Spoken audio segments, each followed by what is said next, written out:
Hello again and welcome to another round of Tuesday Night Legacy presented by Spellhold Games. My name's Eugene and I'm going to be your commentator for this round 4 from February 8th. We have Jamie playing Bant Stoneblade on the left, and we have Alan playing Blue Red Fliers on the right.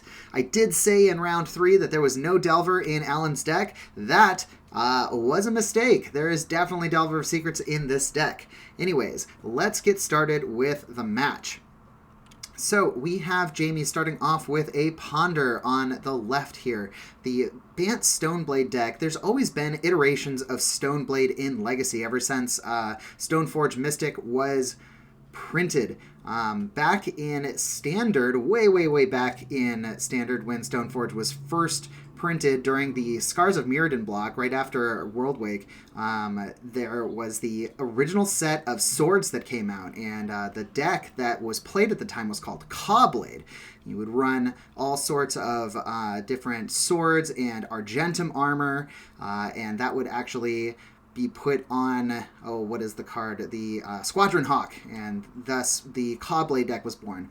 When they started just playing with Stoneforge Mystic and equipments, it was called Stoneblade, and that is a small history lesson there as we jam past all of this action here. We see Alan playing a Delver of Secrets, trying to flip it over with a Brainstorm here, trying to decide on his side, putting 2 on top, thinking about it one more time, wants to reveal like this, showing a Ponder off the top, getting that Insectile Aberration going. On Jamie's side, he did play a Stoneforge Mystic, the namesake of the deck, which did pull up Cauldron Complete. So if this Stoneforge Mystic sticks, which it does not, so now Jamie has this beautiful 7-cast Cauldron Complete in his hand that he cannot cast until he gets another Stoneforge Mystic in play. And here it is. That removal spell that Alan cast was Unholy Heat, kind of a bad shock, dealing 2 damage to target creature or planeswalker until he has Delirium, in which it would deal a whopping 6 damage instead. So this card, there's actually a surprising number of creatures in Legacy that only have 2 toughness, and with this deck trying to get the Delirium online anyways with Dragon's Rage Channeler, this is actually a wonderful slot in the Blue Red Fliers deck. We see another Stoneforge come down, and it searched up a Batter Skull. This is a great creature to get down. The 4/4 Vigilance Lifelink kind of just creates a lot of tempo sway every time that it attacks, since it can block as well with that Vigilance. But unfortunately, do not believe we're going to see this Stoneforge Mystic stick around. Although Jamie is digging deep here, he goes with the Flooded Strand into a Brainstorm. Lightning Bolt is still on the stack, targeting that Stoneforge Mystic, 3 damage going to it. We're going to see a Force of Will come down, exiling Ponder. And Alan says, alright, fine, I guess you get to keep it. So Jamie will get to activate the Stoneforge Mystic, get the Cauldron into play. And that is a 5/5 haste, indestructible trample creature. Whenever anything blocks it, it exiles it with that trigger on the stack. So it is almost always not worth blocking the Cauldron Complete, because you're just going to lose your creature and the trample damage will go through anyways. So Cauldron always presents quite the threat once it hits, being a 4-turn clock by itself. We do see this Insectile Aberration getting in, being unanswered on Alan's side, bringing Jamie already all the way down to 9. So it's basically a 3-turn clock on both sides until Alan drops this Murktide Region into play. So this is, well, basically in Legacy, a 2-drop 3/3. It is technically a 7-drop, but exiling, delving 5 cards out of the grave will get it into play much faster with 2 colored mana. We see Swords to Plowshares on Jamie's side, getting rid of that huge Murktide threat. I believe it did have 4 counters on it, so it was a 7/7 when it got exiled. We see the Batter Skull come down, and also, well, that was through the activation of the Stoneforge Mystic being able to put any equipment into play. I don't see the germ for the Batter Skull, but that might be that it just doesn't have a representation germ. I didn't see any response from Alan saying that germ was not going to happen. But we did also see a 1-mana Noble Hierarch coming down. So this creature taps for mana, kind of like a Elvish Mystic or a Birds of Paradise. Tapping for the Bant colors, green, blue, and white. But it also has Exalted. That trigger will allow any creature that's attacking alone to get +1/+1 until end of turn, turning the Cauldron Complete into a 6/6 instead of a 5/5. We see Dragon's Rage Channeler coming down on Alan's side. The Insectile Aberration coming in for another 3. Bringing Jamie down to 5.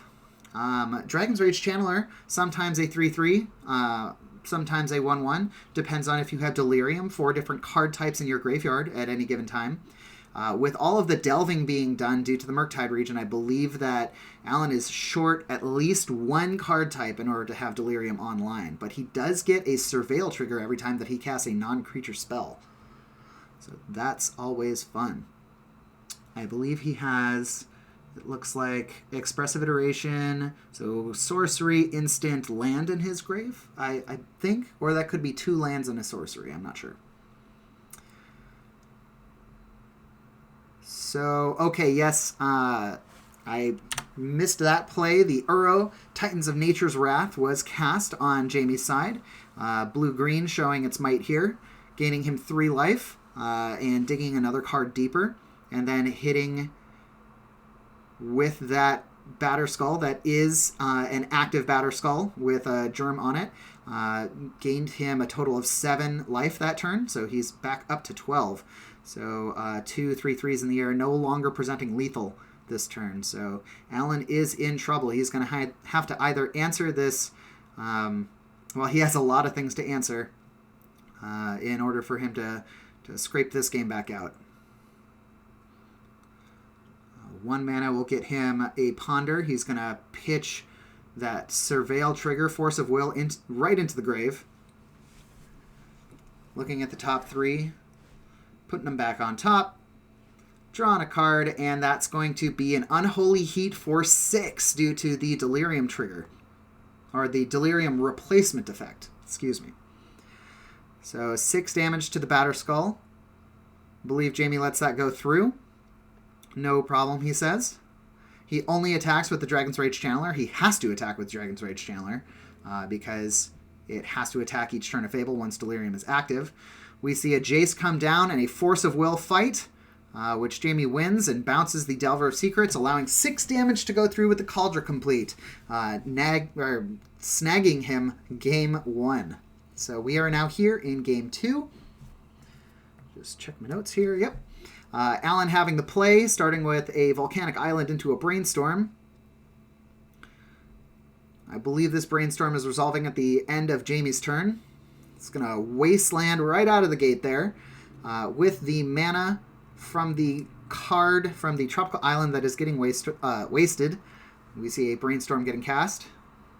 Dragon's Rage Channeler coming down. I believe Alan was attempting to play around Daze, but it didn't matter. He had the Force of Will, but Alan had the Daze instead, on top of everything else, so the Dragon's Rage Channeler does resolve. We have only 2 card types in the grave, so it's just a 1/1 right now. Not the biggest threat, but the Surveil triggers are very real and very important. Although Alan liked what was ever on top of his deck, so he decided to allow that card to stay. The Brainstorm resolving here.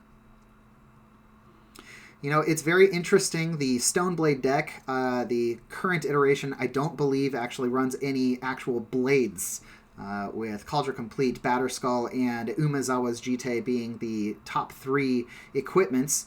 I don't believe a Jite is sharp, although I am not a weapons expert, so I'm not entirely certain. But Jamie does have a Sword of Fire and Ice in his sideboard, which I think he brought in this game. So we might actually see a blade out of the Stoneblade deck. Another damage coming in from the Rage Channeler. Try to bring in a Codal. It's going to catch a Daze. So it looks like the Rage Channeler is online. Since Jamie is down to 15. We see a Stoneforge Mystic fetching up that Sword of Fire and Ice we were just talking about. So this is a pretty good card against a blue-red deck. It has protection. Once the creature is equipped, of course, that being the trick, it has protection from blue and red, and it gets +2/+2. And if it hits a player, then it can draw you a card and deal 2 damage to any target that you'd like. So I think the real trick Jamie is going to find here is that none of his creatures are going to live long enough in order to get that Sword of Fire and Ice equipped to them. Since now that the Stoneforge Mystic is dead, he has to, 1, cast the Sword of Fire and Ice to get into play, hoping that the permission will get through and not catch a Force of Will or a Force of Negation or a Daze, since he only has 3 mana currently, and then playing a creature and then equipping that creature and not having it get an Unholy Heat or a Lightning Bolt. There is a ton of permission from Alan's deck, the Blue-Red Fliers, really just presenting a threat, hitting with it every turn, and then spending 100% of their resources to keep your board clear, keep your mana denied, and keep those spells countered. Quite a good deck in the format. I believe that is why it is at something like 13% of the total meta. The one thing about playing all those dazes is it's keeping a lot of lands in Alan's hand. So a little weak to the Wasteland right there. Only has 1 mana in play. Does have the Scalding Tarn. Ooh, so we see Teferi Time Raveler coming down here. Definitely a powerhouse modern card. Doesn't always get played in Legacy, but if that would have resolved, then that would have put Jamie in an excellent position, forcing Alan to play at sorcery speed.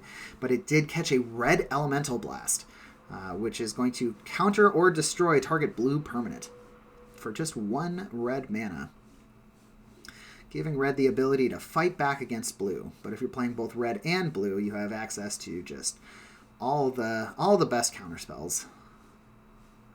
We see a Brainstorm coming down. This Delver of Secrets getting in for 1. Has not flipped over yet.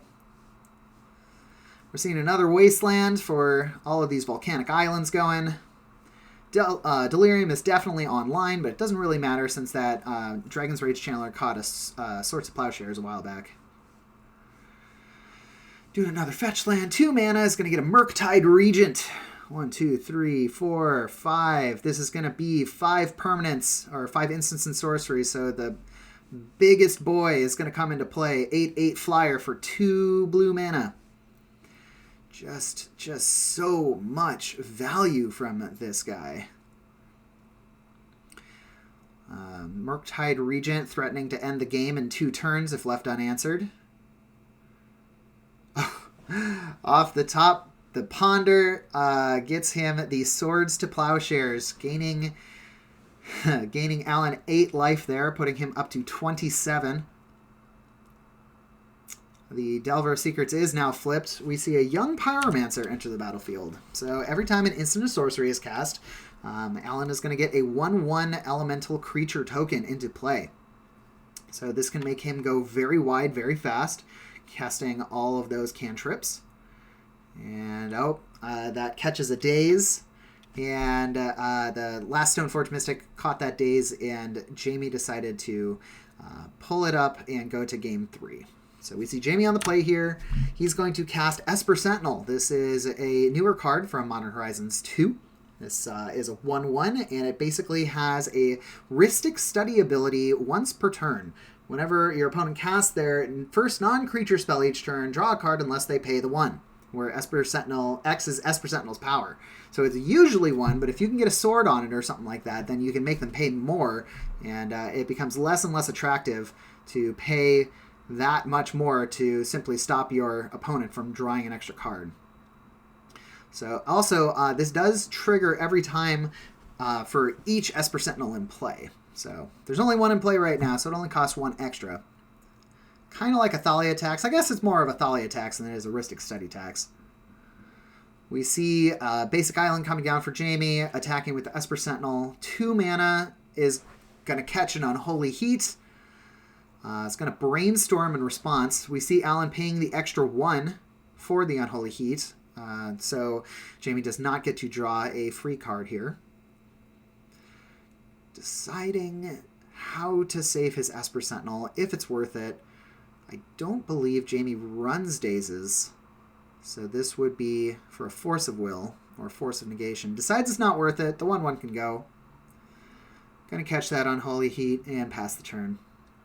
2 mana for an Expressive Iteration. Gonna draw 3 cards, or look at 3 cards here. One's gonna go to hand, one's gonna go to exile, one's gonna go to the bottom. We see a Ponder going to exile. No extra land, though. So missing the land drop, doesn't get the Ponder. Unfortunate. Not a ton of action on Alan's side for that. Passes it back. We have a Noble Hierarch coming in off of a tropical island. A little bit of ramp, a little bit of extra damage. Noble turn 1 is quite good. Noble turn 4, it's something. At least it's an extra land. Both players seem to be on the massive mana denial here. We've seen Wastelands go back and forth. I think 1 Wasteland apiece. So losing a lot of mana makes the game just go a little bit longer. See a Brainstorm resolving. Dragon's Rage Chandler coming down. Jamie says it's good. Looks like there's only lands and instants. Well, the Expressive Iteration is a sorcery, so looking for 1 more card type. Ooh, but Jamie does have the Prismatic Ending. This is another new removal spell from Modern Horizons 2. You get to pay Converge, so for every type of mana you put into it, you can exile a non-land permanent if its mana value is equal to or less than the number of colors of mana spent to cast the spell. So you pay 1 white, you get rid of a 1 CMC card. That is not a land, so that can hit things like Aether Vial. It can hit things like Dragon's Rage Channeler. Ooh, we see the True Name Nemesis coming down, but it is going to get dazed. That's so sad. If the True Name had resolved, you choose an opponent when it comes into play. Since it's a one-on-one game, you choose your only opponent, and it has protection from that opponent. So unless you have some sort of sweeping negative effect, like an Engineered Plague or Plague Engineer for that matter, the True Name Nemesis is just a 3/1 that sits on the other side of the battlefield, completely unable to answer. Although, now that I think about it, I think a sweep, like a Wrath of God or something of that nature, would also catch the True Name Nemesis, as protection from X does not protect from sweeper effects. Or a Terminus would also get rid of it. We see an Esper Sentinel come down, pass the turn. 2 blue, looks like a Murktide Regent. Murktide basically being the top effect that Alan has in his deck, which is quite the good one for 2 mana. Back to having an 8/8 flyer. Going to crash in. Jamie down to 9, basically presenting 2 turn clock. And it was a non-creature spell, or it was a creature spell, so the Esper Sentinel did not activate. Down to 1 for Jamie. He does have a Sylvan Library, this allowing him to draw and see 3 cards for his draw step. He can put them back in any order, and if he really wants to, he can draw extra for the low price of 4 life. He can't do that now since he's at 1 mana. He's going to have a Prismatic Ending for the Delver of Secrets, untap. He has no cards in hand. So he just wanted to allow Alan to have that final blow, and that is the end of our final round of February 8th. Please join us next week as we continue putting up more videos for Tuesday Night Legacy, and stick around for, I'm going to try and get up 1 more video. It's a special video that's definitely Magic related, so please continue to follow and like and subscribe this video if you haven't already. Thanks.